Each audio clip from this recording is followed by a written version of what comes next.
feels the roused violence of some malady. There the whole frame is now upset, and there all the positions of the seeds are changed, so that the bodies which before were fit to cause the savour, now are fit no more. And now more apt are others which be able to get within the pores and gender sour. Both sorts, in sooth, are intermixed in honey. What oft we've proved above to thee before. Now come, and I will indicate what wise impact of odor on the nostrils touches. And first, 'tis needful there be many things, from whence the streaming flow of varied odors may roll along, and we're constrained to think they stream and dart and sprinkle themselves about impartially. But for some breathing creatures, one odor is more apt, to others another, because of differing forms of seeds and pores. Thus on and on along the zephyrs bees are led by odor of honey, vultures too by carcasses. Again, the forward power of scent in dogs doth lead the hunter on, whithersoever the splay foot of wild beast hath hastened its career, and the white goose, the saviour of the Roman citadel, forescents afar the odour of mankind.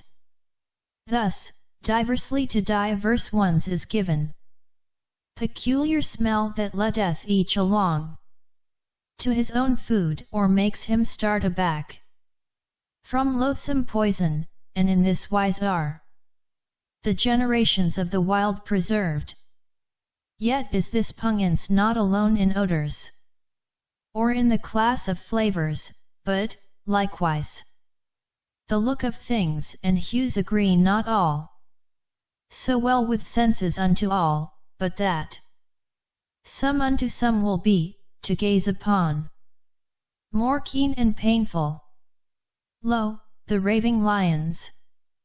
They dare not face and gaze upon the cock, who's wont with wings to flap away the night from off the stage, and call the beaming morn with clarion voice, and lions straightway thus bethink themselves of flight, because, yes, see, within the body of the cocks there be some certain seeds, which, into lions' eyes injected, bore into the pupils deep, and yield such piercing pain they can't hold out against the cocks, however fierce they be.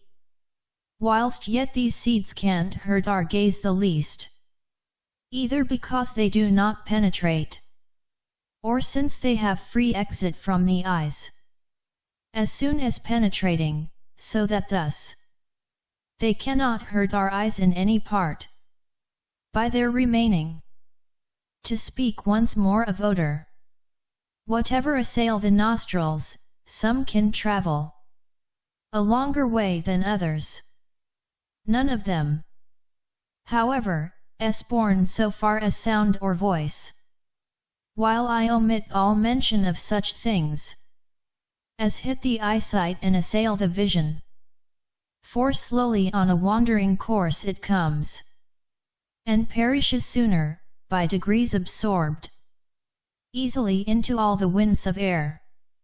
And first, because from deep inside the thing it is discharged with labour, for the fact that every object, when 'tis shivered, ground, or crumbled by the fire, will smell the stronger, is sign that odors flow and part away from inner regions of the things. And next, thou mayest see that odor is create of larger primal germs than voice, because it enters not through stony walls, where through unfailingly the voice and sound are born. Wherefore, besides, thou wilt observe 'tis not so easy to trace out in whatso place the smelling object is. For, dallying on along the winds, the particles cool off, And then the scurrying messengers of things arrive our senses, when no longer hot. So dogs oft wander astray, and hunt the scent. Now mark, and hear what objects move the mind. And learn, in few, whence unto intellect do come what come. And first I tell thee this, that many images of objects rove in many modes to every region round, so thin that easily the one with other, when once they meet, united in mid-air, like gossamer or gold leaf. For, indeed, far thinner are they in their fabric than those images which take a hold on eyes, and smite the vision, since through body's pores they penetrate, and inwardly stir up the subtle nature of mind and smite the sense. Thus, centaurs and the limbs of Scyllas, thus the Cerberus visages of dogs we see, and images of people gone before, dead men whose bones earth bosomed long ago. Because the images of every kind are everywhere about us born in part, those which are gendered in the very air, of own accord, in part those others which from divers things do part away, and those which are compounded, made from out their shapes. For smoothly from no living centaur is that phantom gendered, since no breed of beast like him was ever, but, when images of horse and man by chance have come together, they easily cohere, as aforesaid, at once, through subtle nature and fabric thin. In the same fashion others of this ilk created are, and when they're quickly born, in their exceeding lightness, easily, as earlier I showed, one subtle image, compounded, moves by its one blow the mind, itself so subtle and so strangely quick, that these things come to pass as I record. From this thou easily canst understand, so far as one is unto other like, seeing with mind as well as with the eyes, must come to pass in fashion not unlike. Well, now, since I have shown that I perceive haply a lion through those idle films, such as assail my eyes, 'tis thine to know. Also the mind is in like manner moved, and sees, nor more nor less than eyes do see, except that it perceives more subtle films, the lion and aught else through idle films. And when the sleep has overset our frame, the mind's intelligence is now awake, still for no other reason, save that these, the self-same films as when we are awake, assail our minds, to such degree indeed, that we do seem to see for sure the man, whom, void of life, now death and earth have gained dominion over. And nature forces this to come to pass because the body's senses are resting, thwarted through the members all, unable now to conquer false with true, and memory lies prone and languishes in slumber, nor protests that he, the man, whom the mind feigns to see alive, long since hath been the gain of death and dissolution. And further, 'tis no marvel idols move, and toss their arms and other members round, in rhythmic time and often in men's sleeps. It haps an image this is seen to do. In sooth, when perishes the former image, and other is gendered of another pose, that former seemeth to have changed its gestures. Of course the change must be conceived as speedy, so great the swiftness and so great the store of idle things, and, in an instant brief, as mind can mark, so great, again, the store of separate idol parts to bring supplies. It happens also that there is supplied sometimes an image not of kind the same, but what before was woman, now at hand, is seen to stand there, altered into male, or other visage, other age succeeds. But slumber and oblivion take care that we shall feel no wonder at the thing. And much in these affairs demands inquiry, and much illumination if we crave with plainness to exhibit facts. And first, why doth the mind of one to whom the whim to think has come behold forthwith that thing? Or do the idols watch upon our will? And doth an image unto us occur directly we desire if heart prefer the sea, the land, or after all the sky? Assemblies of the citizens, parades, banquets, and battles, these and all doth she, nature, create and furnish at our word. Maugre the fact that in same place and spot, another's mind is meditating things all far unlike. And what, again, of this? When we in sleep behold the idol's step, in measure, forward, moving supple limbs, whilst forth they put each supple arm in turn, with speedy motion, and with eyeing heads, repeat the movement, as the foot keeps time? Forsooth, the idols they are steeped in art, and wander to and fro well taught indeed, thus to be able in the time of night to make such games. Or will the truth be this? Because in one least moment that we mark, that is, the uttering of a single sound, there lurk yet many moments, which the reason discovers to exist, therefore it comes, that, in a moment howso brief yet will, the divers idols are hard by, and ready, each in its place diverse. So great the swiftness, so great, again, the store of idle things. And so, when perishes the former image, another is gendered of another pose, the former seemeth to have changed its gestures. And since they be so tenuous, mind can mark sharply alone the ones it strains to see, and thus the rest do perish one and all, save those for which the mind prepares itself. Further, it doth prepare itself indeed, and hopes to see what follows after each. Hence this result. For hast thou not observed how eyes, essaying to perceive the fine, will strain in preparation, otherwise unable sharply to perceive at all? Yet know thou canst that, even in objects plain, if thou attendest not, 'tis just the same, as if 'twere all the time removed and far. What marvel, then, that mind doth lose the rest, save those to which it has given up itself?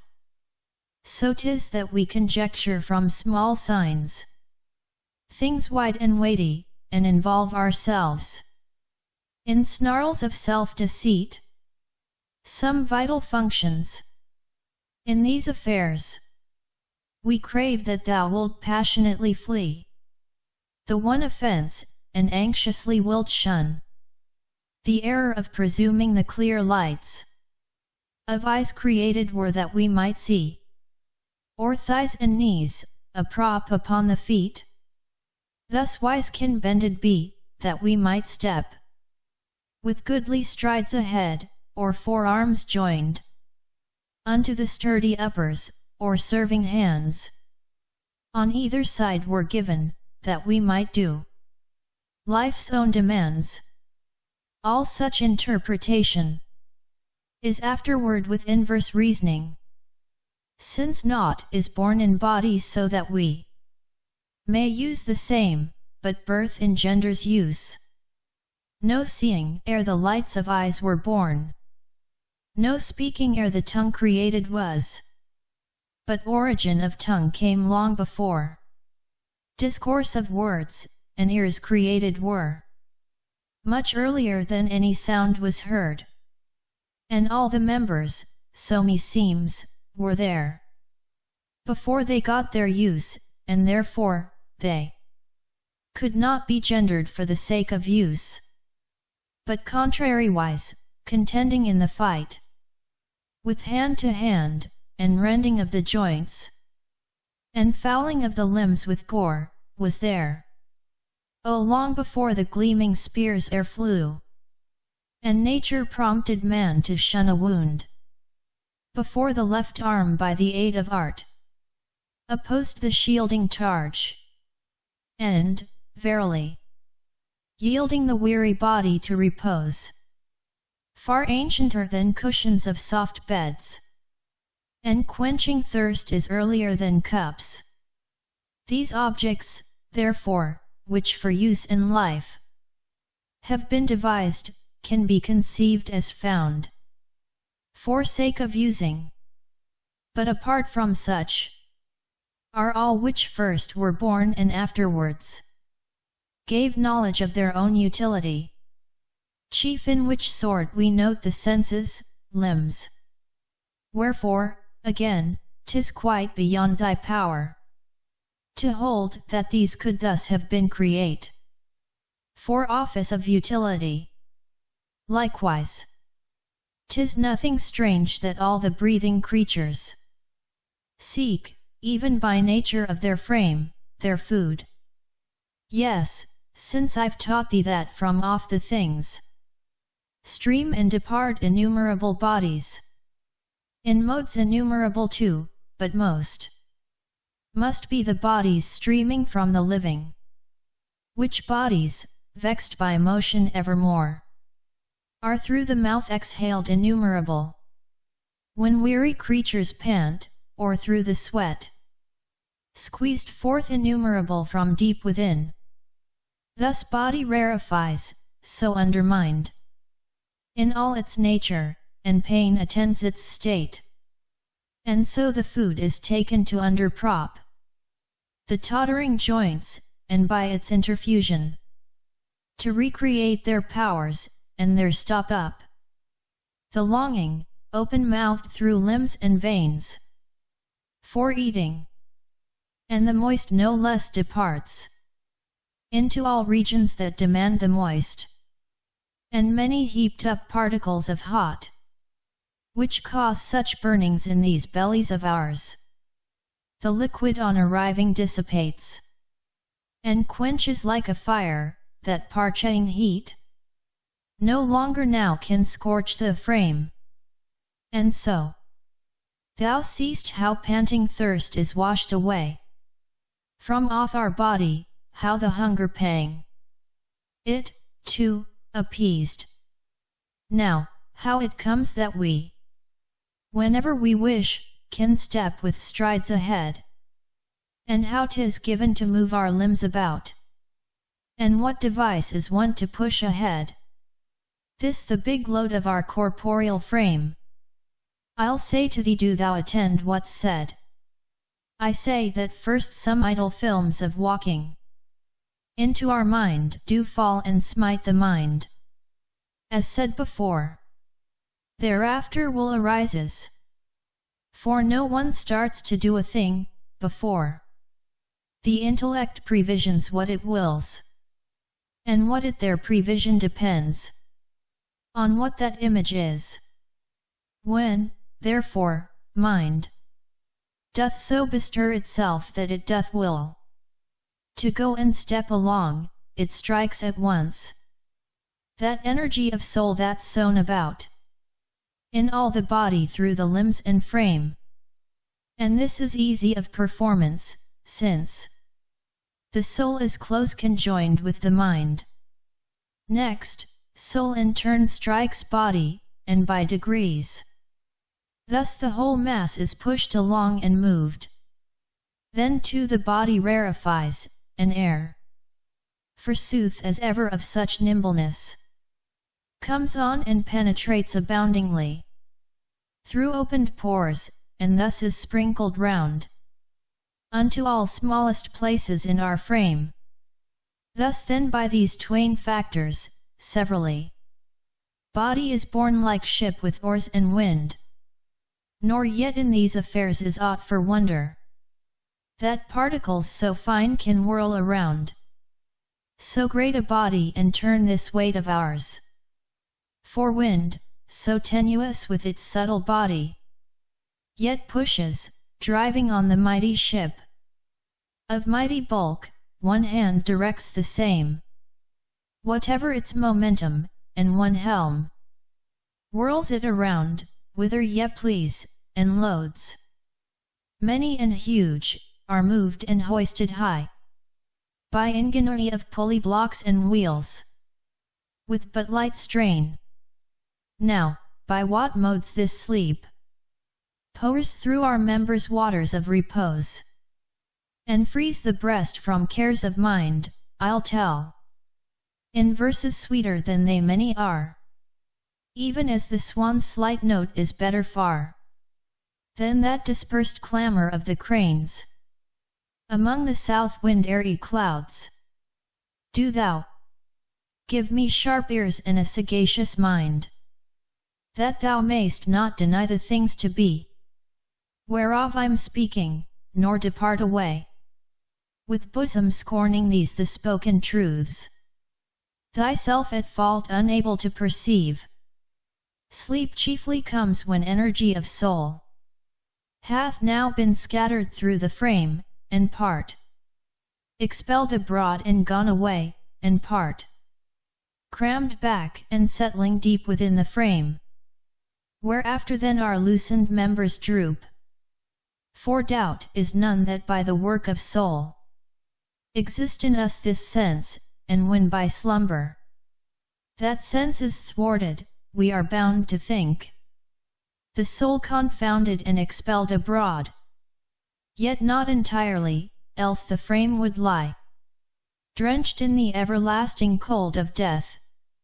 In sooth, where no one part of soul remained, lurking among the members, even as fire lurks buried under many ashes, whence could sense amain rekindled be in members, as flame can rise anew from unseen fire?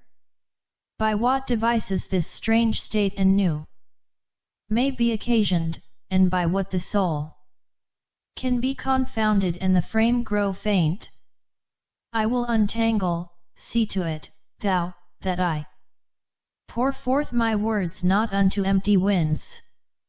In first place, body on its outer parts, since these are touched by neighbouring airy gusts, must there be thumped and struck by blows of air repeatedly, and therefore almost all are covered either with hides, or else with shells, or with the horny callus, or with bark. Yet this same air lashes their inner parts when creatures draw a breath or blow it out. Wherefore, since body thus is flogged alike upon the inside and the out, and blows come in upon us through the little pores, even inward to our body's primal parts and primal elements, there comes to pass by slow degrees along our members then a kind of overthrow, for then confounded are those arrangements of the primal germs of body and of mind. It comes to pass that next a part of souls expelled abroad, a part retreats in recesses hid, a part, too, scattered all about the frame, cannot become united nor engage in interchange of motion. Nature now so hedges off approaches and the paths, and thus the sense, its motions all deranged, retires down deep within, and since there's naught, as it were, to prop the frame, the body weakens, and all the members languish, and the arms and eyelids fall, and, as ye lie abed, Even there the boughs will sag and lose their powers. Again, sleep follows after food, because the food produces same result as air, whilst being scattered round through all the veins. And much the heaviest is that slumber which, full or fatigued, thou takest, since 'tis then that the most bodies disarrange themselves, bruised by labours hard. And in same wise, this threefold change, a forcing of the soul down deeper, more a casting forth of it, a moving more divided in its parts, and scattered more, and to whatever pursuit a man most clings absorbed, or what the affairs on which we theretofore have tarried much, and mind hath strained upon the more, we seem in sleep not rarely to go at the same. The lawyers seem to plead and cite decrees, commanders they to fight and go at frays, sailors to live in combat with the winds. And we ourselves indeed to make this book, and still to seek the nature of the world, and set it down, when once discovered, here in these my country's leaves. Thus all pursuits, all arts in general seem in sleeps to mock, and master the minds of men. And whosoever, day after day for long to games have given attention undivided, still they keep, as oft we note, even when they've ceased to grasp those games with their own senses, open paths within the mind where through the idle films of just those games can come. And thus it is, for many a day thereafter those appear, floating before the eyes, that even awake, they think they view the dancers moving round their supple limbs, and catch with both the ears the liquid song of harp and speaking chords, and view the same assembly on the seats, and manifold bright glories of the stage. So great the influence of pursuit and zest, and of the affairs wherein it has been the wont of men to be engaged, nor only men, but smoothly all the animals. Behold, thou wilt see the sturdy horses, though outstretched, yet sweating in their sleep, and panting ever, and straining utmost strength, as if for prize, as if, with barriers opened now, and hounds of huntsmen oft in soft repose, yet toss a sudden all their legs about, and growl and bark, and with their nostrils sniff the winds again, again, as though indeed they'd caught the scented footprints of wild beasts. And, even when wakened, often they pursue the phantom images of stags, as though they did perceive them fleeing on before, until the illusion's shaken off and dogs come to themselves again, and fawning breed of house-bred whelps do feel the sudden urge to shake their bodies and start from off the ground, as if beholding stranger visages. And ever the fiercer be the stalk, the more in sleep the same is ever bound to rage. But flee the divers tribes of birds and vex with sudden wings by night the groves of gods, when in their gentle slumbers they have dreamed of hawks in chase, a swooping on for fight. Again, the minds of mortals which perform with mighty motions mighty enterprises, often in sleep will do and dare the same. In manner like kings take the towns by storm, succumb to capture, battle on the field, raise a wild cry as if their throats were cut, even then and there. And many wrestle on, and groan with pains, and fill all regions round with mighty cries and wild, as if then gnawed by fangs of panther or of lion fierce. Many amid their slumbers talk about their mighty enterprises, and have often enough become the proof of their own crimes. Many meet death, many, as if headlong, from lofty mountains tumbling down to earth.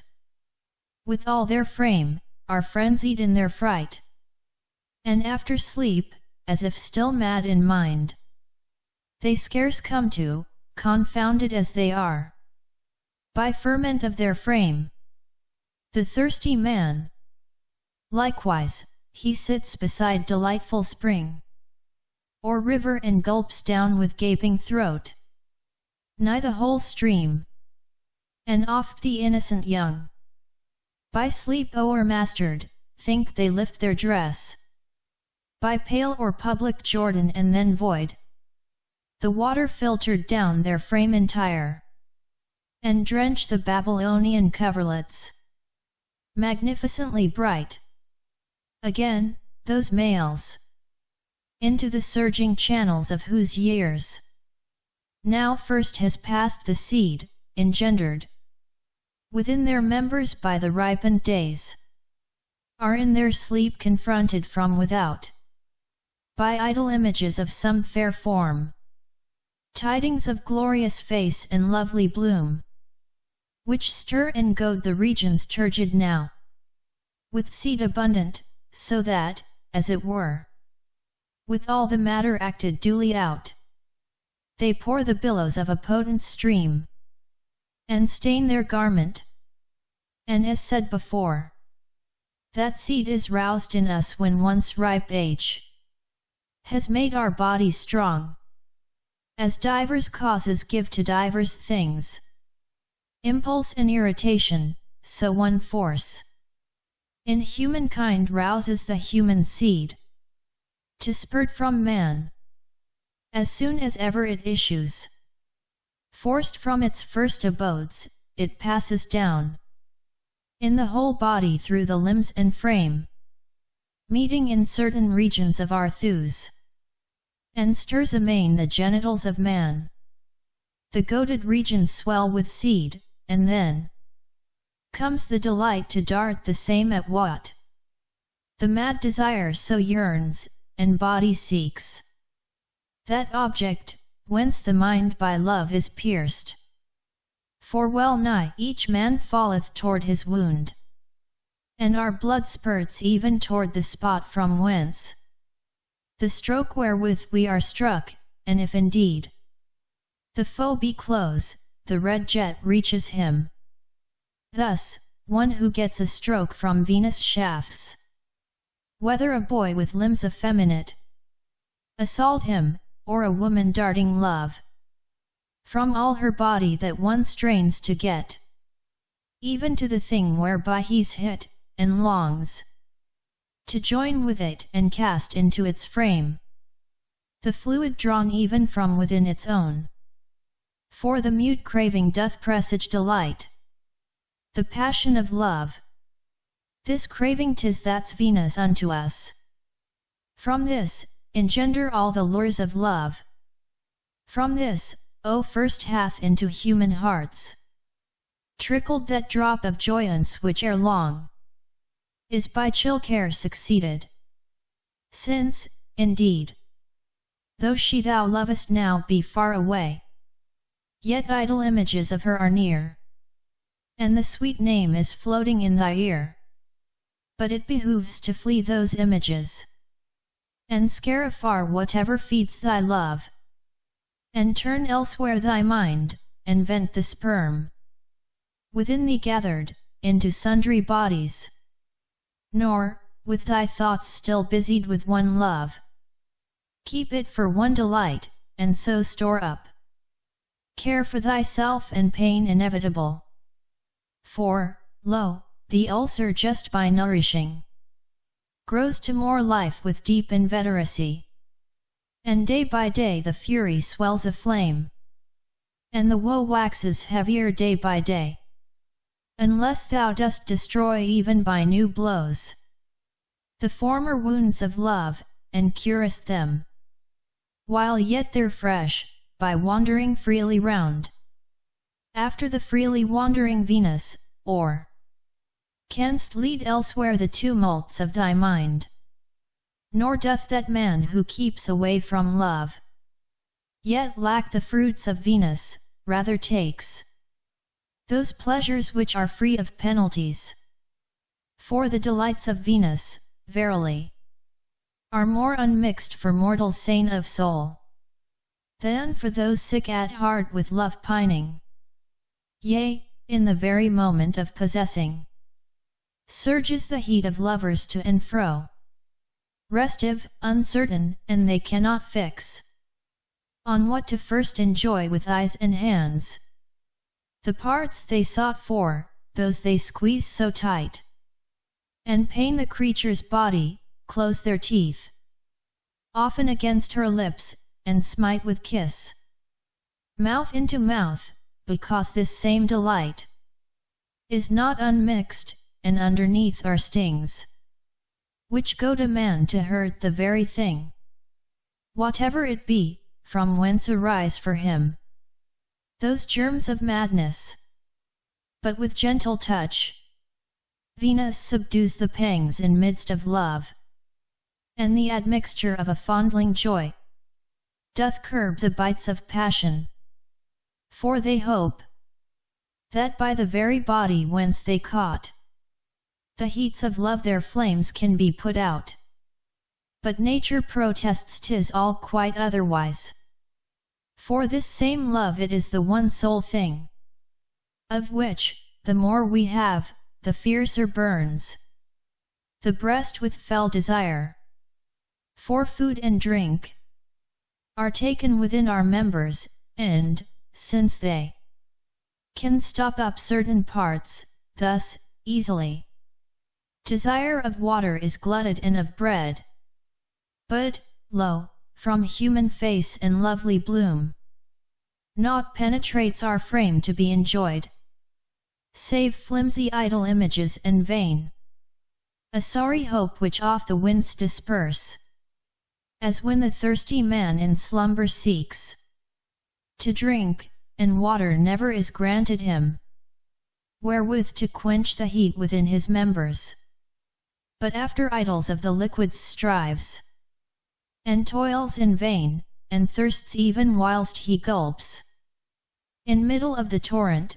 Thus in love Venus deludes with idle images the lovers, nor they cannot sate their lust by merely gazing on the bodies, nor they cannot with their palms and fingers rub aught from each tender limb, the while they stray uncertain over all the body.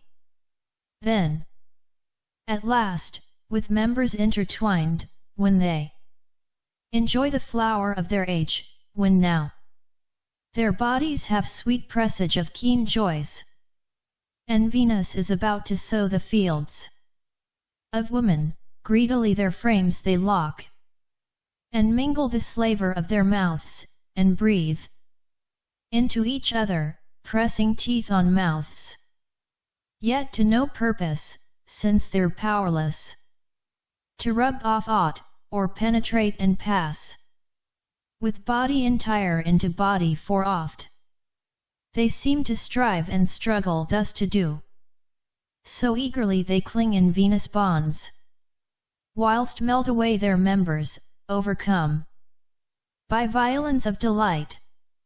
But when at last lust, gathered in the thews, hath spent itself, there come a brief pause in the raging heat, but then a madness just the same returns, and that old fury visits them again, when once again they seek and crave to reach they know not what, all powerless to find the artifice to subjugate the bane.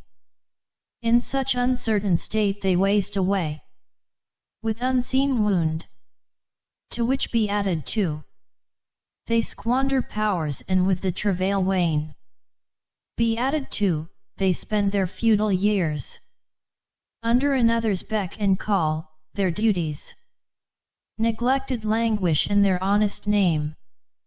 Riolet sick, and meantime their estates are lost in Babylonian tapestries, and unguents and dainty Sicilian shoes.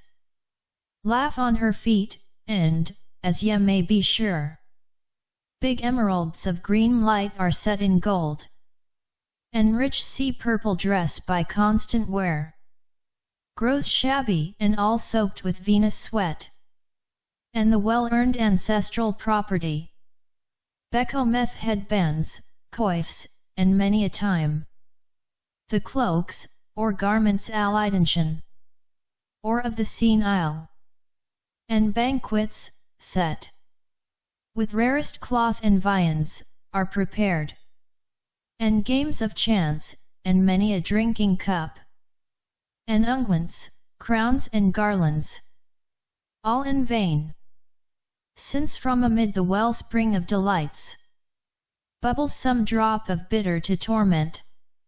Among the very flowers when haply mind gnaws into self, now stricken with remorse for slothful years and ruin in bottles, or else because she's left him all in doubt, by launching some sly word, which still like fire lives wildly, cleaving to his eager heart, or else because he thinks she darts her eyes too much about and gazes at another, and in her face sees traces of a laugh.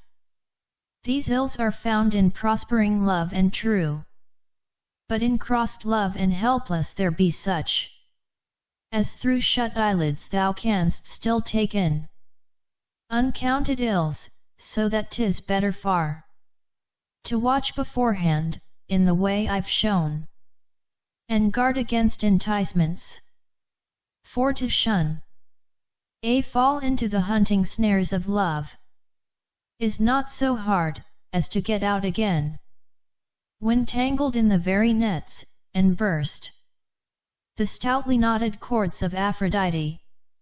Yet even when they're enmeshed with tangled feet, still canst thou scape the danger, lest indeed thou standest in the way of thine own good, and overlook first all blemishes of mind and body of thy much preferred desirable dame. For so men do, eyeless with passion, and assign to them graces not theirs in fact.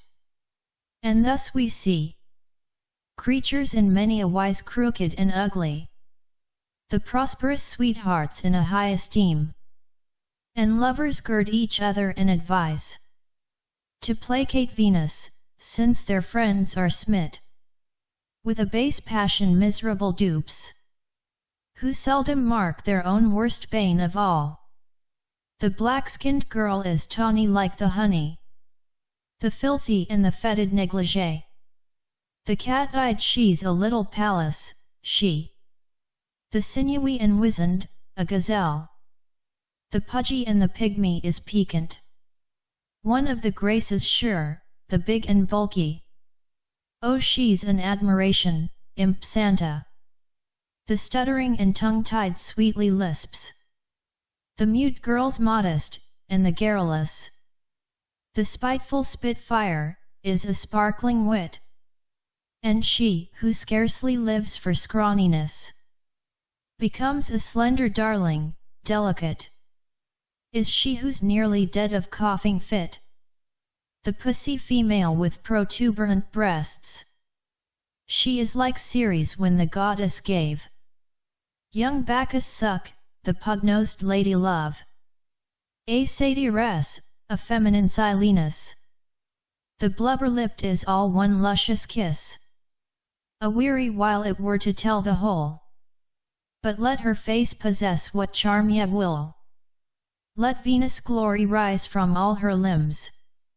Forsooth there still are others, and forsooth we lived before without her, and forsooth she does the same things, and we know she does all, as the ugly creature, and she scents. Yes, she, her wretched self with vile perfumes, whom even her handmaids flee and giggle at behind her back. But he, the lover, in tears, because shut out, covers her threshold o'er, often with flowers and garlands, and anoints her haughty doorposts with the marjoram.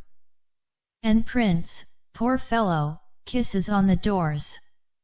Admitted at last, if haply but one whiff got to him on approaching, he would seek decent excuses to go out forthwith.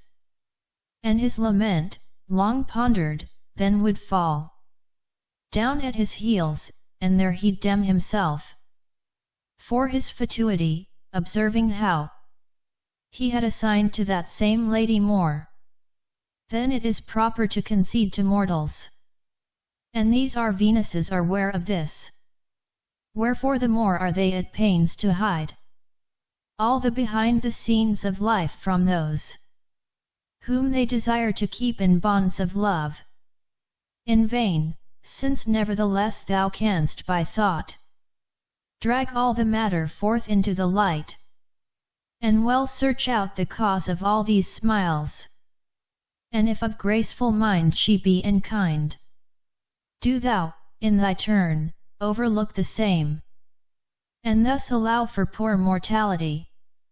Nor sighs the woman always with feigned love, who links her body round man's body locked, and holds him fast, making his kisses wet, with lips sucked into lips, for oft she acts even from desire, and, seeking mutual joys, incites him there to run love's race course through. Nor otherwise can cattle, birds, wild beasts, and sheep and mares submit unto the males, except that their own nature is in heat, and burns abounding and with gladness takes once more the Venus of the mounting males. And seest thou not how those whom mutual pleasure hath bound are tortured in their common bonds? How often in the crossroads dogs that pant to get apart strain eagerly asunder with utmost might, when all the while they're fast in the stout links of Venus. But they'd never so pull, except they knew those mutual joys so powerful to cast them unto snares, and hold them bound. Wherefore again, even as I say, there is a joint delight. And when perchance, in mingling seed with his, the female hath o'erpowered the force of male, and by a sudden fling hath seized it fast, then are the offspring, more from mother's seed, more like their mothers, as, from father's seed, they're like to fathers, but whom cease to be partakers of each shape, one equal blend of parents' features. These are generate from father's body and from mother's blood, when mutual and harmonious heat hath dashed together seeds, aroused along their frames by Venus' goads, and neither of the twain mastereth or is mastered. Happens too that sometimes offspring kin to being come in likeness of their grandsires, and bring back often the shapes of grandsires' sires, because their parents in their bodies oft retain concealed many primal germs, commixed in many modes, which, starting with the stock, sire handeth down to son, himself a sire. Whence Venus by a variable chance engenders shapes, and diversely brings back ancestral features, voices too, and hair. A female generation rises forth from seed paternal, and from mother's body exist created males, since sex proceeds no more from singleness of seed than faces, or bodies or limbs of ours, for every birth is from a twofold seed, and what's created hath, of that parent which it is more like, more than its equal share, as thou canst mark, whether the breed be male or female stock. Nor do the powers divine grudge any man the fruits of his seed sowing, so that never he be called father by sweet children his, and end his days in sterile love forever. What many men suppose, and gloomily they sprinkle the altars with abundant blood, and make the high platforms odorous with burnt gifts, to render big by plenteous seed their wives, and plague in vain godheads and sacred lots.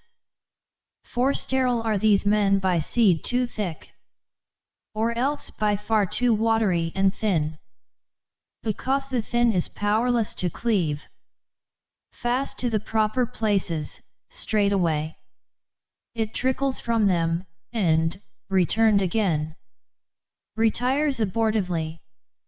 And then, since seed more gross and solid than will suit is spent by some men, either it flies not forth amain with spurt prolonged enough, or else it fails to enter suitably the proper places, or, having entered, the seed is weakly mixed with seed of the woman. Harmonies of Venus are seen to matter vastly here, and some impregnate some more readily, and from some women conceive more readily and become pregnant, and many women, sterile before, in several marriage beds, have yet thereafter obtained the mates from whom they could conceive the baby boys, and with sweet progeny grow rich. And even for husbands, whose own wives, although of fertile wombs, have borne for them no babies in the house, are also found concordant natures, so that they at last can bulwark their old age with goodly sons.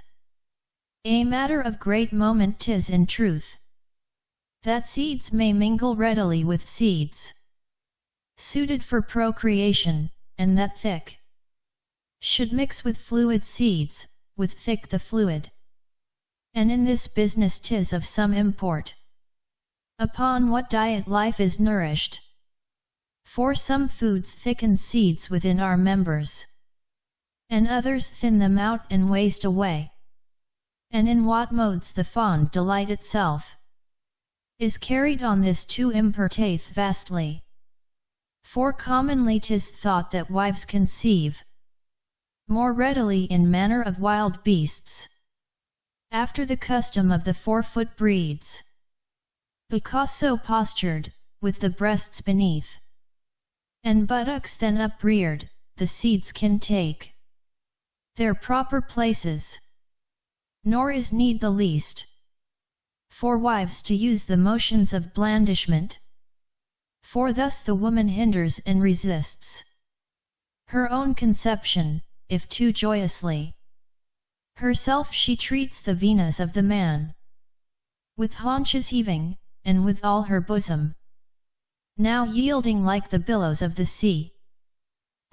From the ploughshare's even course and track she throws the furrow, and from proper places deflects the spurt of seed. And courtesans are thus wise wont to move for their own ends, to keep from pregnancy and lying in, and all the while to render Venus more a pleasure for the men, the which me seems our wives have never need of. Sometimes too it happens, and through no divinity, nor arrows of Venus, that a sorry chit of scanty grace will be beloved by man. For sometimes she herself by very deeds, by her complying ways, and tidy habits, will easily accustom thee to pass with her thy lifetime, and, moreover, long habitude can gender human love. even as an object smitten o'er and o'er by blows, however lightly, yet at last is overcome and wavers. Seest thou not? Besides, how drops of water falling down against the stones at last bore through the stones?